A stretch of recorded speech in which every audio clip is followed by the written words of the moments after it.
Megawati Hangestri Pertiwi tak menampik pernah tampil buruk bersama Daejeon Jungkwanjang Red Spark di Liga Voli Korea tahun 2024 sampai tahun 2025.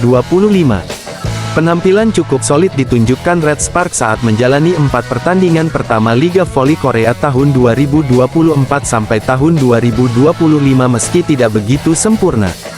Tim besutan Ko Hee-jin tersebut berhasil meraih 3 kemenangan dan 1 kekalahan di awal musim ini yang membuat mereka berada di ranking ketiga.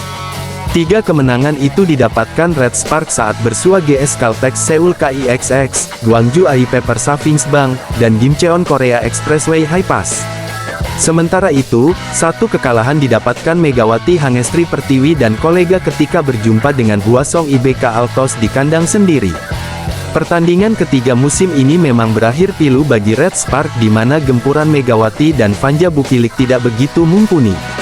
Alhasil, tim berjuluk Red Force tersebut menelan kekalahan setelah berjuang selama 5 set dengan skor tipis 2-3. Kekalahan itu tidak lantas membuat Red Spark ciut nyalinya ketika berjumpa Gimcheon Korea Expressway Hi-Pass dalam laga terkini. Megawati menggila dengan keluar sebagai MVP alias pemain terbaik dan top skor usai membawa Red Spark menang telak 3-0. Tidak bisa dipungkiri bahwa kekalahan dari IBK Altos masih melekat dalam benak Megawati ketika diwawancarai usai melawan Expressway Hi-Pass. Selama menghadapi IBK Altos, pemain asal Jember, Jawa Timur itu acap kali membuat kesalahan sehingga serangan-serangannya kurang mematikan. Pada pertandingan terakhir melawan IBK Altos, saya membuat banyak kesalahan dan tidak membantu tim ini, kata Megawati menjelaskan. Saya berlatih keras lagi untuk memperbaiki kesalahan-kesalahan itu, imbuhnya. Dilansir bolasport.com dari laman tes Pique, tak ingin larut dengan memikirkan hasil minor itu, Megawati lantas fokus untuk laga berikutnya dengan bekerja keras berbenah dari kesalahannya. Saya pikir saya harus melupakan masa lalu dan fokus pada pertandingan yang akan datang, kata Megawati menegaskan. Bagaimanapun, hasil manis ketika berhadapan dengan Expressway Hi-Pass menjadi buah dari kerja kerasnya yang tidak surut. Megawati juga menyebut ada andil dari sang kapten Red Spark Yoon Hye-seon yang membantunya untuk melancarkan serangan mematikan. Pemain yang berposisi sebagai setter tersebut benar-benar memberikan jalan yang memanjakan Megawati dalam pertandingan melawan Expressway Hi-Pass. Megawati pun merasa dirinya semakin memiliki ikatan yang kuat dengan Yoon di mana dia bisa memahami satu sama lain ketika berada di lapangan. Hasil ini terjadi karena tim bekerja sama dengan baik, ucap Megawati.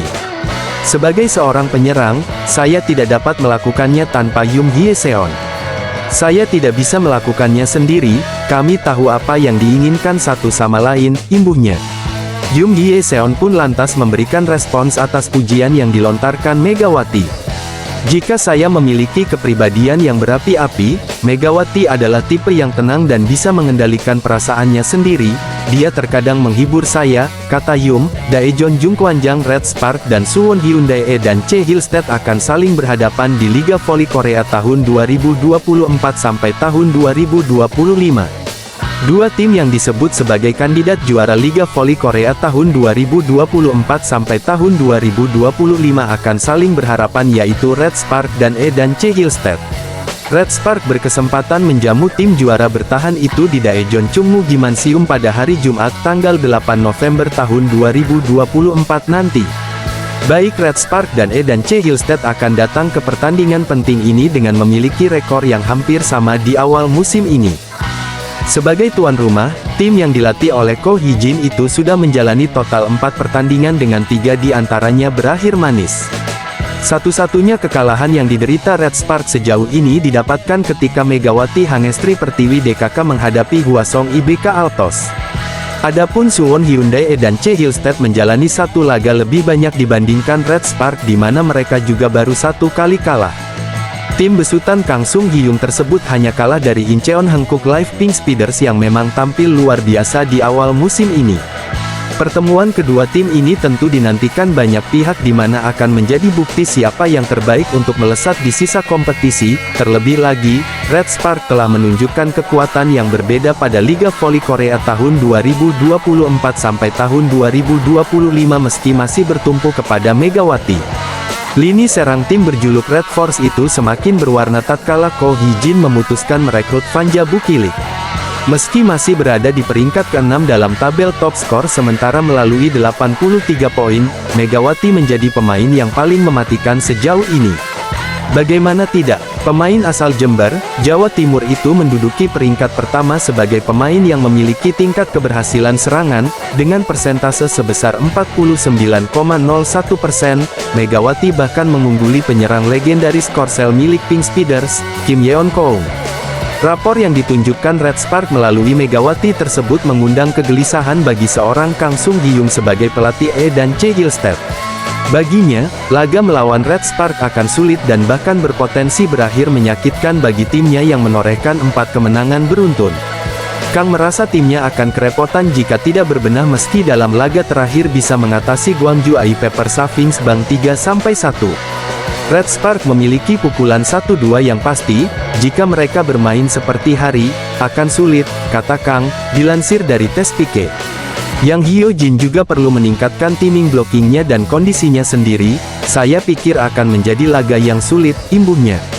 E dan C Gilstead sendiri punya riwayat manis tatkala mereka mampu mengalahkan Red Spark pada laga final KOVO Cup 2024.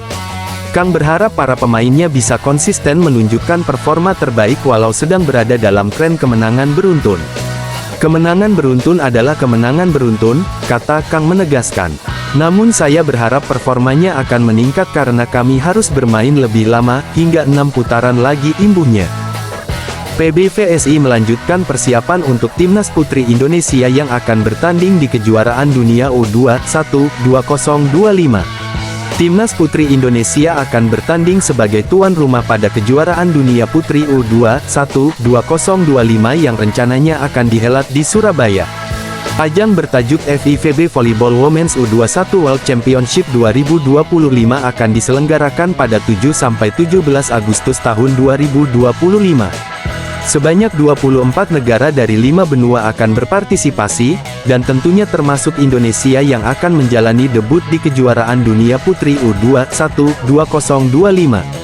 Sejumlah bibit pebola voli putri masa depan sudah terlihat. Sebut saja Junaida Santi, lahir 2007, Chelsea Berliana, 2007, Maradanti Namira, 2006, yang telah dipercaya untuk tampil bersama para pemain senior di CV League 2024. Sementara daftar pemain belum diumumkan, PBVSI lebih dahulu menentukan sosok yang akan menjadi nahkoda tim. Pelatih berdarah Brasil-Jepang, Marcos Sugiyama Esteves, dipercaya untuk menangani Timnas Putri U21 di kejuaraan dunia. Dia juga pernah menjadi asisten pelatih Sakai Blazers di Liga Jepang, ONIBR di Liga Brasil, dan pada tahun 2020 sampai tahun 2022 melatih klub OHCA di Liga Jepang. Nama Sugiyama lebih terkenal sebagai pemain dengan pengalaman bertanding di Liga Brasil, Liga Italia, dan Liga Jepang. Karir profesional pria berusia 50 tahun tersebut dimulai pada 1988 dengan membela klub Luso yang bermain di Liga Voli Brasil. Pada 2001, Sugiyama membela Tono Calippo di Liga Voli Italia. Setelah itu, sejak 2002 hingga 2013, Sugiyama bermain di Liga Voli Jepang. Di Jepang, dia membela 3 tim berbeda yaitu Sakai Blazers, Suntory Sunbird, dan terakhir bersama Toyoda Gosei. Toyoda Gosei adalah tim yang sama dengan Wolf Dogs Nagoya yang tengah diperkuat oleh opposite andalan Indonesia, Rifan Nurmulki. Juara Liga Jepang 2 kali itu berganti nama pada 2019. Selain sejumlah trofi juara liga, berbagai penghargaan individu telah diterima Sugiyama seperti Best Receiver di Superliga Brasil dan V-League Japan. Sementara dengan karir tim nasional, pemain berposisi outside hitter itu memperkuat Jepang yang merupakan tanah kelahiran ibunya sejak 2003. Dia sukses membawa negeri matahari terbit memenangi kejuaraan voli Asia 2005 di Thailand dan terpilih sebagai Most Valuable Player alias pemain terbaik. Sementara itu, Sekretaris Jenderal PPPBVSI, Heizer Harsono, membeberkan rencana pemusatan latihan untuk Timnas Putri U21. Pelatnas Timnas Voli U21 akan digelar mulai tanggal 10 November tahun 2024, kata Heizer melalui siaran pers dari PBVSI.